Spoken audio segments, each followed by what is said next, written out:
L, 29F, found out my partner, 32M, was cheating on me before our first anniversary. I didn't confront him. I didn't cry in front of him. I didn't leave. I waited. It started with something stupid. His phone lighting up at 2:14 a.m. with a name I didn't recognize and a message that just said, "I miss you already." When I asked who it was, he laughed and said it was a coworker being dramatic. I believed him the way you believe a lie when you don't want your whole life to collapse. But once you see the crack, you start noticing everything. He guarded his phone like it was a state secret. He suddenly worked late every Thursday. He accused me of being distant. And my favorite, he started telling me how much he hated cheaters and how he could never do that to someone. Classic. I finally checked his laptop one day when he forgot to log out. Messages, photos, plans. Not just one woman, 3. One of them thought she was exclusive. One thought he was separated. One knew about me and didn't care. I sat on the floor and laughed. Actually laughed.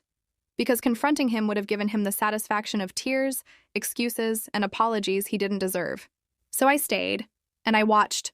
For months, I quietly prepared. I saved screenshots, dates, lies. I built a timeline so detailed it could have been presented in court.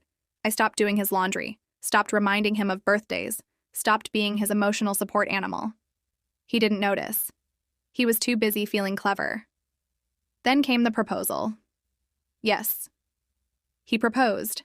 Big speech. Ring, restaurant, people clapping. I said yes with a smile so convincing his hands were shaking. We announced it. Deposits were paid. His family welcomed me like I was already married in.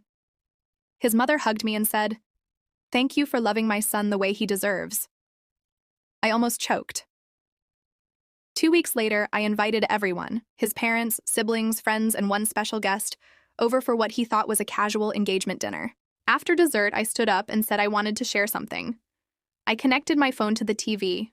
First screenshot, second screenshot, dates, names, overlaps. Silence doesn't even begin to describe it. Then the doorbell rang. One of the women, the one who thought she was exclusive. I had messaged her weeks earlier. She thought this was her moment too. He went pale. His mom started crying. His dad just stared at the floor. Someone asked him to explain, and for once in his life, he had nothing to say. I took the ring off, placed it on the table, and said, "I knew for years. I just wanted to make sure everyone else knew too." Then I left. I blocked him everywhere, moved out the next day. Turns out consequences hit harder when there's an audience. Last I heard, the wedding was obviously